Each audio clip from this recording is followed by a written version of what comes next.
શ્રી કૃષ્ણ, રાધે રાધે. સ્વાગત છે તમારું મારા કિચનમાં.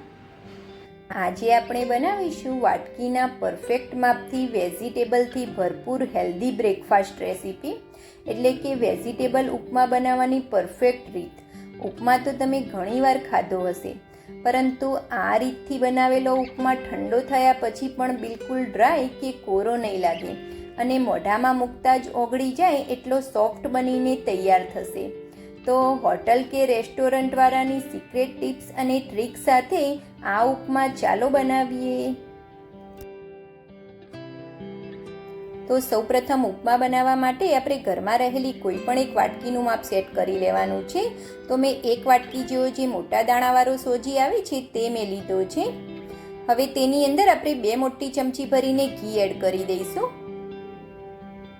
2 મોટી ચમચી ભરીને આપણે ઘી એડ કરી દેવાનું છે અને ગેસની ફ્લેમને આપણે એકદમ સ્લો કરી દેવાની છે. હવે સ્લો ગેસની ફ્લેમ ઉપર આ સોજીને આપણે થોડીક વાર માટે શેકી લઈશું, જેથી આ રીતે શેકી અને ઉપમા બનાવીશું તો આપણો ઉપમા બિલકુલ પણ ચીકણો નહીં બને અને એકદમ સોફ્ટ બનીને તૈયાર થશે. અને આ રીતે સોજીને થોડીક વાર માટે ઘીમાં શેકી અને ઉપમા બનાવીશું તો તેનો ટેસ્ટ પણ ખૂબ જ સરસ આવશે. તો હવે 3 થી 4 જ મિનિટની અંદર સોજીનો દાણો એકદમ છૂટો છૂટો થઈ ગયો છે અને સોજીમાંથી શેકાવાની સુગંધ પણ આવવા લાગી છે. આનાથી વધારે આપણે સોજીને બિલકુલ પણ નથી શેકવાની. તો હવે ગેસની ફ્લેમને આપણે બંધ કરી દઈશું અને આ શેકેલી સોજીને આપણે સાઈડમાં રાખી દઈશું. હવે એક પેનની અંદર આપણે 2 થી 3 ચમચી જેવું તેલ એડ કરી દઈશું. હવે આ તેલને આપણે ગરમ થવા દેવાનું છે. તેલ આપણું થોડું ગરમ થાય એટલે તેની અંદર થોડાક સિંગદાણા અને થોડાક કાજુના ટુકડા એડ કરી દઈશું. કાજુના મેં વચ્ચેના ભાગેથી 2 ભાગની અંદર પીસ કરેલા છે. હવે આ કાજુના ટુકડા અને સિંગદાણાને આપણે થોડીક વાર માટે સાતળી લેવાના છે, જેથી સિંગદાણા અને કાજુના ટુકડા આપણા થોડાક રોસ્ટ થઈ જશે. સિંગદાણા અને કાજુને પણ આપણે વધારે પડતા બિલકુલ પણ નથી સાતળવાના. સિંગદાણા અને કાજુનો કલર થોડોક ચેન્જ થાય ત્યાં સુધી જ આપણે સાતળવાના છે. થોડોક કલર ગોલ્ડન આવે ત્યારે તેને આપણે નીકાળી લઈશું. હવે માત્ર 2 જ મિનિટની અંદર આપણા સિંગદાણાનો કલર થોડો ગોલ્ડન આવી ગયો છે, તો તેને આપણે નીકાળી લઈશું. હવે આ રોસ્ટ કરેલા સિંગદાણા અને કાજુને આપણે અત્યારે સાઈડમાં રાખી દઈશું. હવે તે જ તેલની અંદર આપણે 1 મોટી ચમચી ભરીને રાઈ એડ કરી દેવાની છે. હવે રાઈ આપણી ફૂટવા લાગી છે, તો હવે તેની અંદર 1 ચમચી ભરીને અડદની દાળ અને 1 ચમચી ભરીને આપણે ચણાની દાળ એડ કરી દઈશું. તેની સાથે જ આપણે થોડીક હિંગ એડ કરી દઈશું અને બંને દાળને આપણે થોડીક વાર માટે સાતળી લઈશું, જેથી દાળનો કલર થોડોક ચેન્જ થઈ જશે. આ રીતે દાળને થોડીક સાતળીશું, જેથી તેની ઉપમાની અંદર ખૂબ જ સરસ સુગંધ આવશે. હવે તેની અંદર 2 નંગ જેવા આપણે તીખા લીલા મરચાં એડ કરી દઈશું. તીખાશ તમે તમારા ટેસ્ટ મુજબ વધારે કે ઓછી કરી શકો છો. થોડાક લીમડાના પાન એડ કરી દઈશું. તેને પણ આપણે થોડીક વાર માટે આ રીતે હલાવી અને સાતળી લેવાના છે, જેથી લીમડાની ફ્લેવર ખૂબ જ સરસ આપણા વઘારની અંદર આવી જશે. હવે આપણી ચણાની દાળ, અડદની દાળ, મીઠા લીમડો અને મરચાંની ફ્લેવર ખૂબ જ સરસ આપણા વઘારની અંદર આવી ગઈ છે. હવે તેની અંદર આપણે વેજીટેબલ એડ કરવાના છે. તો મેં થોડાક આ વેજીટેબલ લીધા છે, જેમાં ડુંગળી, ટામેટું, ગાજર અને વટાણા લીધા છે, જેને ઝીણા ઝીણા કટિંગ કરીને લીધા છે. હવે સૌપ્રથમ આપણે ડુંગળીને અંદર એડ કરી દઈશું અને થોડીક વાર માટે તેને સાતળી લઈશું. ડુંગળી આપણી થોડીક સોફ્ટ થાય ત્યાં સુધી તેને સાતળવાની છે, વધારે બિલકુલ નથી સાતળવાની. તો હવે 2 જ મિનિટની અંદર ડુંગળી આપણી સોફ્ટ થઈ ગઈ છે. તો હવે તેની અંદર આપણે વટાણા એડ કરી દઈશું. આ વટાણા મેં કાચા જ લીધા છે, ફ્રોઝનવાળા વટાણા નથી લીધા.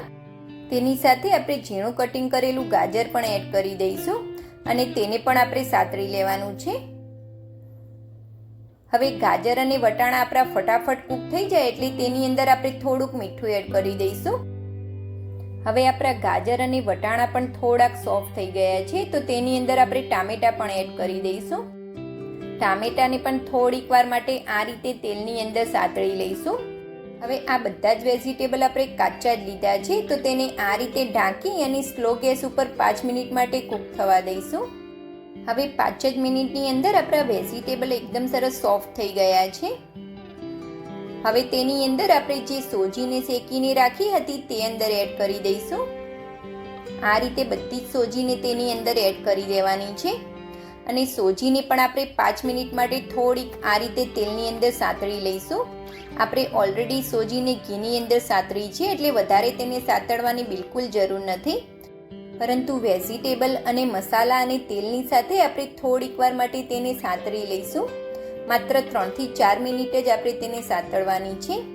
આ રીતે આપણા વેજીટેબલ અને મસાલા મિક્સ પણ થઈ જશે સોજી સાથે અને થોડીક વાર માટે સોજી આપણી સંતરાઈ પણ જશે. હવે 5 જ મિનિટની અંદર આપણા વેજીટેબલ, સોજી, તેલ અને મસાલા ખૂબ જ સરસ મિક્સ થઈ ગયા છે. તો હવે તેની અંદર આપણે ગરમ પાણી એડ કરવાનું છે. તો જે વાટકીના માપથી આપણે સોજી લીધી હતી તે જ વાટકીના માપથી આપણે ગરમ પાણી એડ કરી દઈશું. 3 કપ જેવું આપણે ગરમ પાણી એડ કરવાનું છે. એટલે કે 1 વાટકી સોજી સાથે આપણે 3 વાટકી જેવું ગરમ પાણી એડ કરવાનું છે. ગરમ પાણી પણ આપણે એકી સાથે નથી એડ કરવાનું. 1 કપ જેવું ગરમ પાણી એડ કરી અને બરોબર મિક્સ કરી લેવાનું અને ફરીથી આપણે 2 કપ જેવું પાણી એડ કરી દેવાનું છે અને તેને પણ બરોબર હલાવી અને મિક્સ કરી લઈશું. આ રીતે થોડું થોડું પાણી એડ કરીશું તો આપણા સોજીની અંદર લમ્સ બિલકુલ પણ નહીં પડે. હવે બરોબર મિક્સ કરી લઈશું. આ રીતે બરોબર મિક્સ થઈ જાય એટલે તેની અંદર આપણે 1 ચમચી જેવું મીઠું એડ કરી દઈશું. 1 મોટી ચમચી ભરીને મીઠું એડ કરી દેવાનું છે. તેની સાથે આપણે ટેસ્ટને બેલેન્સ કરવા માટે 1 ચમચી દળેલી સાકર અથવા તો 1 ચમચી ખાંડ એડ કરી દેવાની છે. જો તમે આ ઉપમાની અંદર ટામેટું અંદર એડ ના કરવાના હોય તો ખટાશ માટે 1/2 કપ પાણી અને 1/2 કપ છાશ અંદર એડ કરી દેવાની છે. હવે ઉપમાની અંદર ગરમ પાણી એડ કરવાથી સોજી આપણું બધું જ પાણી એકદમ ફટાફટ એબ્ઝોર્બ કરી લીધું છે. હવે સોજીનો દરેક દાણો એકદમ સરસ ફૂલી જાય તેની માટે આપણે 5 મિનિટ ઢાંકીને તેને થવા દઈશું. હવે 5 મિનિટ પછી લાસ્ટમાં તેની અંદર 1 ચમચી ઘી એડ કરી દઈશું, જેથી ઉપમાની અંદર ખૂબ જ સરસ સુગંધ આવશે. અને લાસ્ટમાં તેની ઉપર રોસ્ટ કરેલા સિંગદાણા અને કાજુના ટુકડા એડ કરી દઈશું અને તેને પણ હલાવી અને બરોબર મિક્સ કરી લઈશું.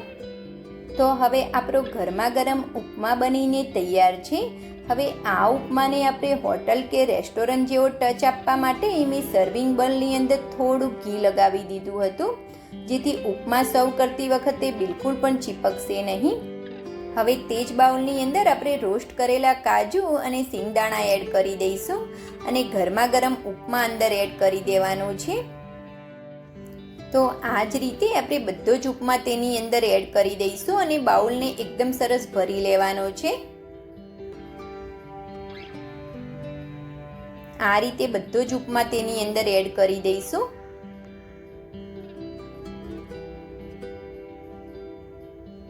હવે સ્પેચ્યુલા કે ચમચાની મદદથી આ રીતે દબાવી અને ઉપમાને થોડોક પ્રેસ કરી લેવાનો છે.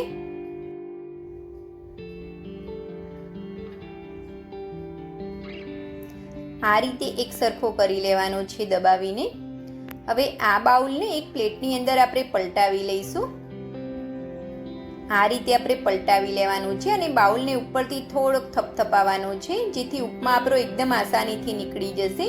આપણે બાઉલની અંદર ઘી લગાવ્યું હતું, જેથી ઉપમા આપણો બિલકુલ પણ ચીપકશે નહીં. તો હોટલ કે રેસ્ટોરન્ટને પણ ભૂલાવી દે એવો આપણો ગરમા ગરમ ઉપમા બનીને તૈયાર છે. તો આપણા આ સરસ મજાના ઉપમાની રેસીપી તમને ગમી હોય તો મારી વિડીયોને લાઈક અને મારી ચેનલને સબસ્ક્રાઈબ કરવાનું ભૂલતા નહીં. Thanks for watching. જય શ્રી કૃષ્ણ.